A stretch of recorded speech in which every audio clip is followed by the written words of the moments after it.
Scott Spears welcoming you to a Thursday, April the 14th, 2011 episode of The Exchange.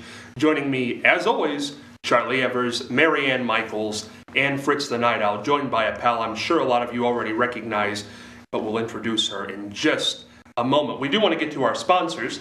Today's episode of The Exchange is brought to you by Peacock Water Conditioning. Their mission is simple. They want you to love their water. Located at 1800 Marion Marysville Road, right here in Marion. There's also a location in Bucyrus. Call them at 740-387-6312. Also brought to you today by Bubby Man Games. Buy, sell, trade new and vintage games. 131 West Center Street, right here in Marion. Call them at 341-7009. Open Tuesday through Saturday, 12 p.m. to 8 p.m., closed Sunday and Monday. Brought to you by the Ohio Neck and Back Pain Relief Centers, Scott M. Gray, Doctor of Chiropractics, across from the Marion Center between TSC and Kroger, telephone number 386-6580, and brought to you by Night Owl Theater, located on the net at www.fritzlives.com. To receive updates, email nightowltv@yahoo.com, and that's NITEOWLTV@yahoo.com. We're going to start today's episode with This Day in History with Charlie Evers. Yes, indeed, and a lot of things happened on this day. In fact, in the first part of April, quite a few historical events. For instance, a week after the assassination of Martin Luther King, the Civil Rights Act of 1968 was signed into law by President Johnson. The law prohibited discrimination in housing, protected civil rights workers, and expanded the rights of Native Americans. And of course, as we mentioned before, the Civil War began this first part of April. 1861, wasn't it? 1861. Yes. And now if you don't know what to do tonight, if you have some spare time on your hands and you want to watch a great movie, you're going to get a recommendation from a guy who knows a little bit about movies, I think. It's time for the Flick Pick with Fritz the Night Owl. Fritz? And thank you, Scott. And tonight we have, glad to recommend a comedy for you. If you were around in the 50s, 60s, and 70s, one of the big comedy teams, probably the biggest in the 50s on movies and TV, were Dean Martin and Jerry Lewis, a.k.a. Martin and Lewis. And the movie they made in 1953, I'm going to tell you about tonight. You'll enjoy it if you're a golfer. You'll enjoy it if you like comedy, music, over-the-top Jerry Lewis type humor, laid-back, easygoing. What am I doing here? Dino. It just got everything going for it. The movie is called The Caddy.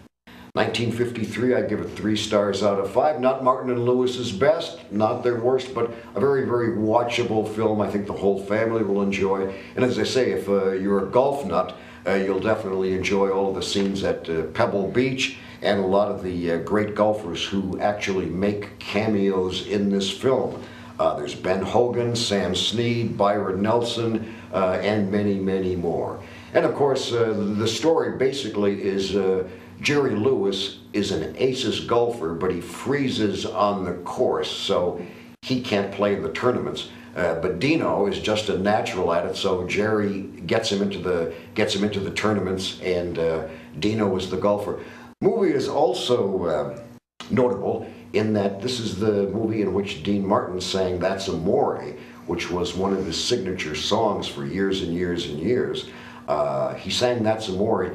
The single he did was a huge, huge seller, but in the movie he actually does it as a duet with Jerry Lewis, and a lot of people forget that originally "That's Amore" was a Martin and Lewis duet. Dino was always fun to watch, and Martin and Lewis, as I say, at this time were at the very, very top of the polls in both movies and TV. The year was 1953. If you don't remember Martin and Lewis, well, of course, Jerry is still around on the MS Telethon every year. But if Dino was starting to fade from the younger memories, ask your grandmama, your grandpapa, your older brother or sister. The Caddy. If you like golf, you'll like the movie Dean Martin, Jerry Lewis, The Caddy, 1953. a can't miss. You know, I was told on yesterday's program that I didn't look lively, so I'm really trying to move around today and be as lively as possible. Trying to get with the program. I'm just going to give big smiles to everything everybody says. I'll be as lively as you can be. There we are. Joining us today, we have one of the all-time great newspaper columnists in the city of Marion, a good friend of mine, Brenda Donegan. Brenda, thank you for coming in today. Well, thank you, Scott, for inviting me. Now, we're going to do a segment every Thursday on this program, Brenda Donegan's Ohio, where you will pick a place in Ohio, you will pick a person, living or dead, doesn't matter, and you will profile them on this program. And who have you chosen today? Well, Or what? Well, I have chosen my roots. I grew up in Logan County, Ohio, and I realized that Logan County has been on the news quite a bit lately with some not so good news. But that's where I grew up, and there's a few things about Bellefontaine that I wanted to tell you, because with the price of gas, a lot of people are going to be looking for day trips, things close by that they could do for entertainment for the summer. So I thought I would start with that.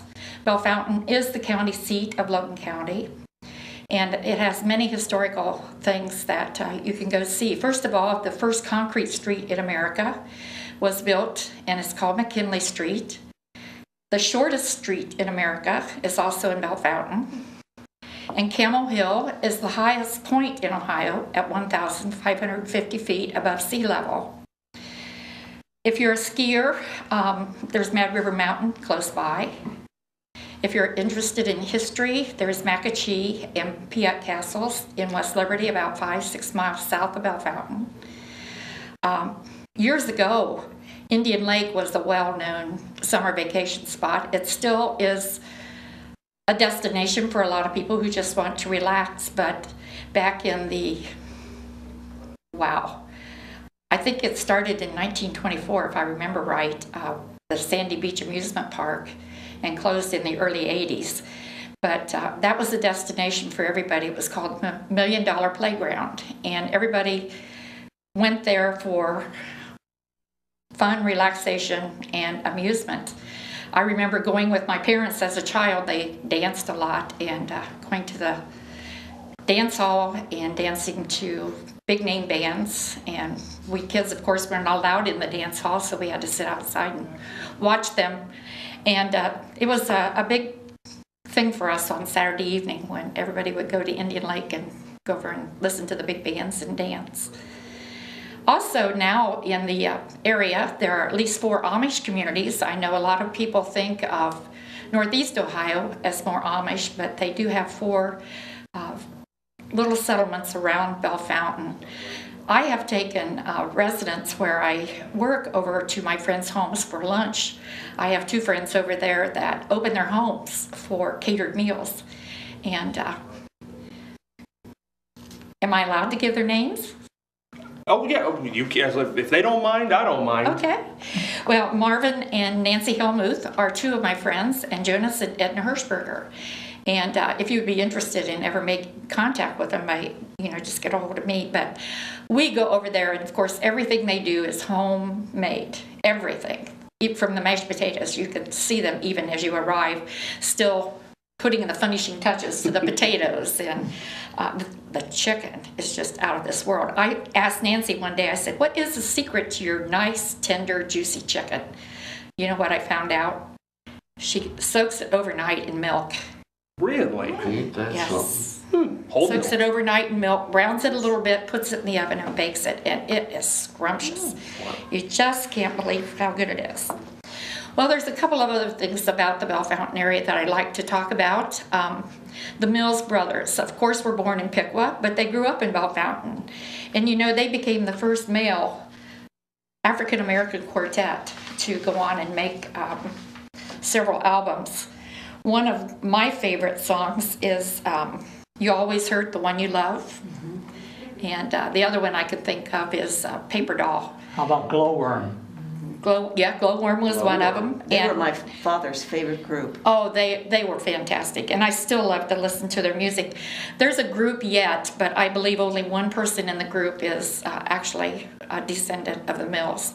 But they had such close harmony, which often happens with siblings, that they have such close harmony that you just can't get enough of that good music. And they sang a lot of a cappella as well, and as well as with instruments. Very, very well known, very fine family. You know, if I'm not mistaken, I think Dean Martin, who was from Steubenville, Right. Said one time on one of his variety shows or something of that nature that he learned to sing, or the best people he ever heard sing were the Mills Brothers. I think I'd heard that at some point. They were also the first African-American vocal group to be on national radio. Is that right? Yep. Wow. From little old Bellefontaine, Ohio, which currently their population's about 15,000, so it's not a real big city. And the other one is someone that I'm not too familiar with, but some people may be, and that's Louis Vito. Italian, obviously. Italian, obviously. He was born in Columbus, but he moved to Bellefontaine, and the family moved to Bellefontaine because of Mad River Mountain and his interest in snowboarding. So he went on to participate in many of them, and he was also participated in the 2010 Winter Olympics. So anything else I can tell you about Bellefontaine, Scott? Well, I'll tell you what. I have been to Bellefontaine for two reasons. There used to be, and I'm not sure if it's still there or not, but there used to be a resort. At one point it was called Getaway Lakes. At one point it was called Maple Ridge. But it was a beautiful place, hidden by trees, brush. But it had a game house. It had a lake. It had a swimming pool that was built. It had cabins. It had all kinds of things, and I used to love to go to Bellefontaine as a child. To go to that, it was Getaway Lakes then, and I think they changed. And putt-putt golf. They had putt-putt golf course there that was really neat. And I have an uncle who to this day lives in Indian Lake, and I had never been to Indian Lake until he moved there a few years ago. Indian Lake is more built up than I thought. I thought it was going to be a depressed area because my grandmother would tell stories of going to the activities over there, but they're not there anymore. But there are fast food places, there are restaurants, there are little pubs and diners. It's not Route 95 in Marion, but there are places and things to do. And it's a beautiful lake. It is. Well, Brenda, I'm glad you're doing this series. I think it's an excellent idea. And I did the same thing when I was a reporter. I had a special program, it was once a week, that I would go all over Ohio. I started, in the 80s, we had a gas situation just like we have now. Of course, it wasn't as high then, but it was, for the period of time, it was outrageous. And I did reports where you could go on a tank of gas. And I went here to see the Piat and did a report on the Piat castles. Aren't they beautiful? French architecture, beautiful, beautiful castles. Yes.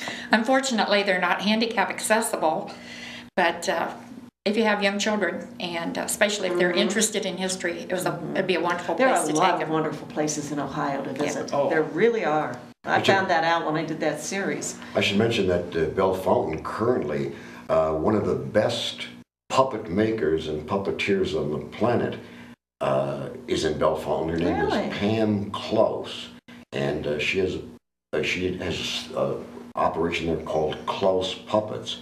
But her puppets have been seen on national television and have been on a lot of the national puppet shows. And she used to do, at the Ohio Theater in Columbus, she used to do the Halloween show and a lot of music, a lot of the special programs. Her puppets were featured.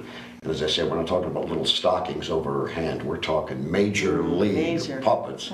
Pam Close, and I think the place is called Close Puppets in Bellefontaine. Oh, have to check that out. That would be a neat place to go. Very, very visual. Yes, especially if you can see them in process of doing the yes. project.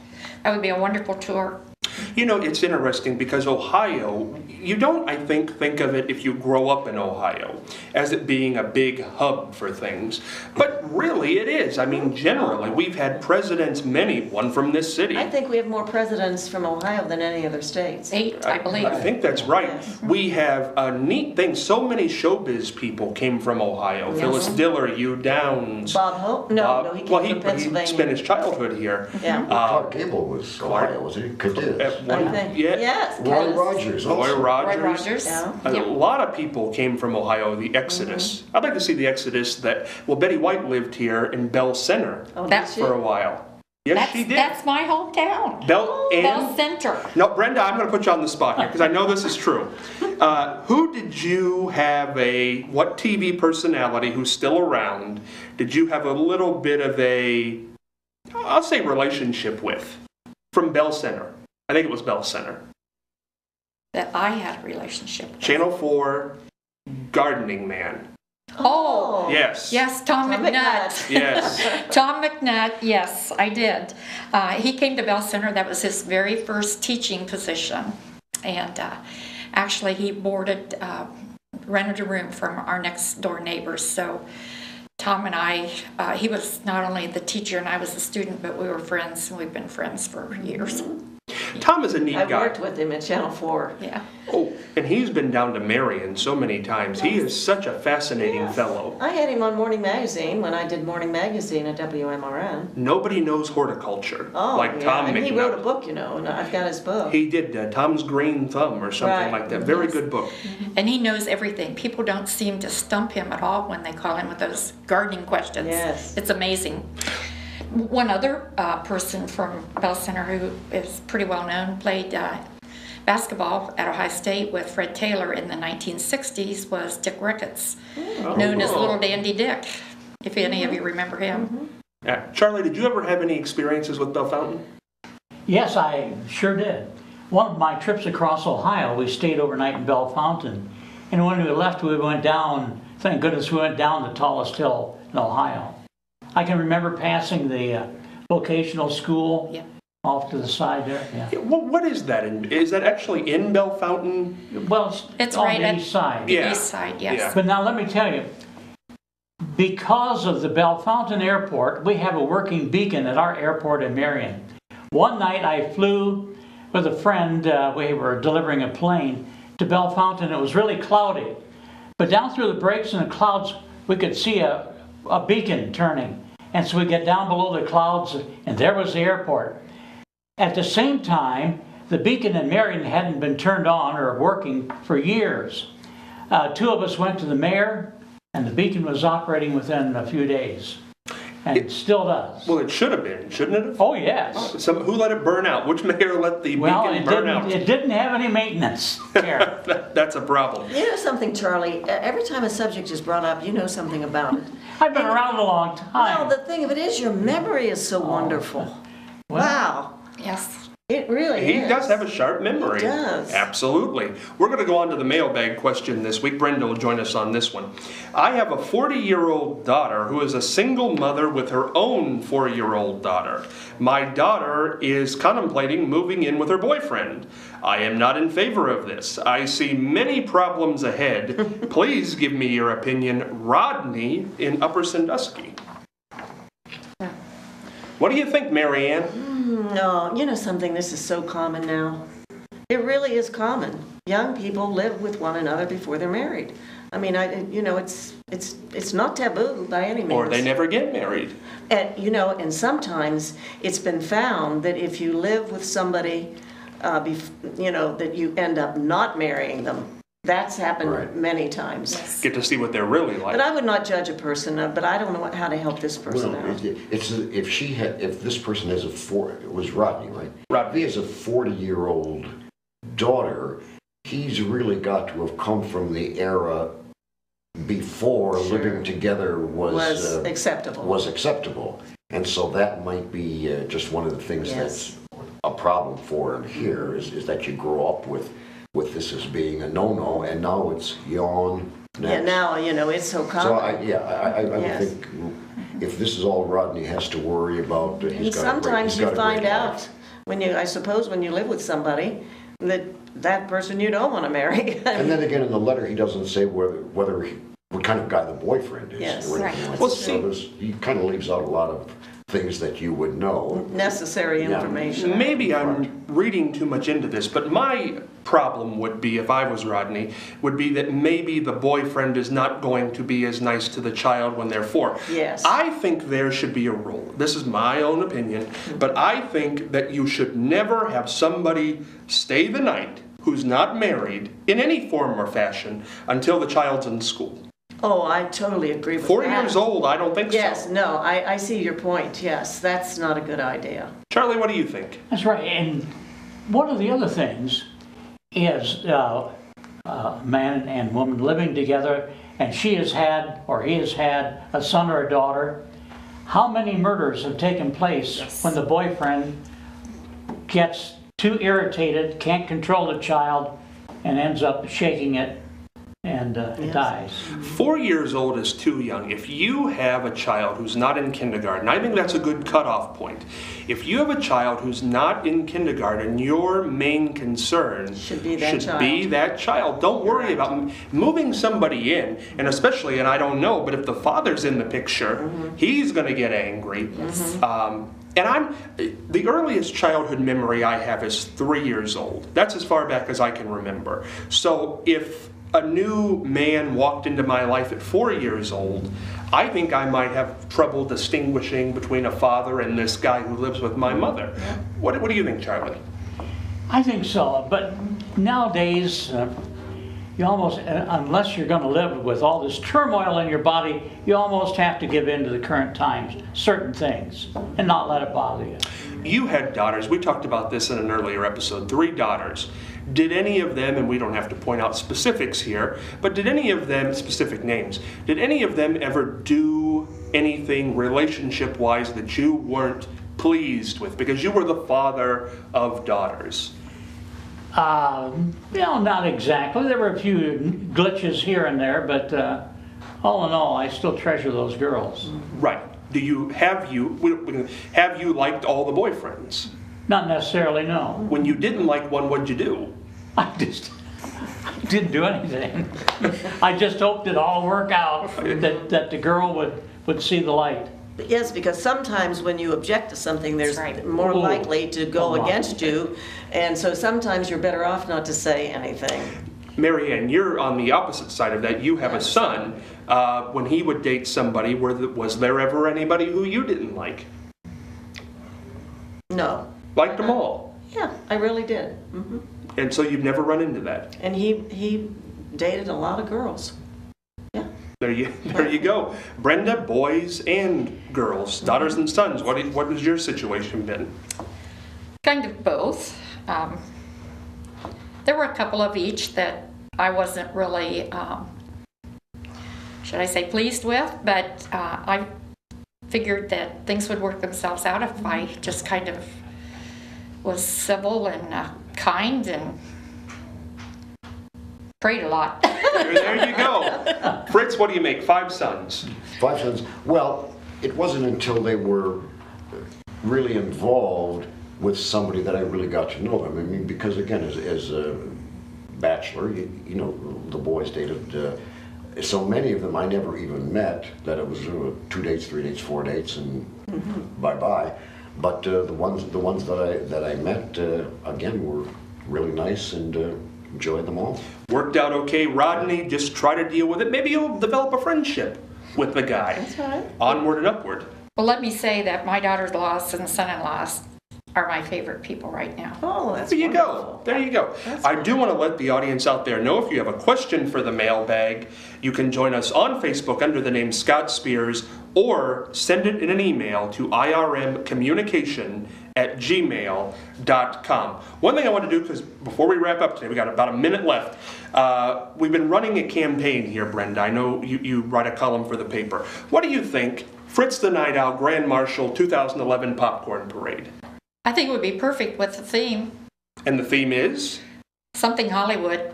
Oh, Oh, It's the wow. perfect year. It certainly is. All you Popcorn Festival people, we're taking votes. We're taking votes. Brenda will be with us every Thursday to do Brenda Donegan's Ohio. It's always a pleasure, Brenda. Thank you. Marianne, Charlie, and Fritz will be back tomorrow. It'll be Friday. We'll be wrapping up the week. This is Scott Spears saying, make it a great one.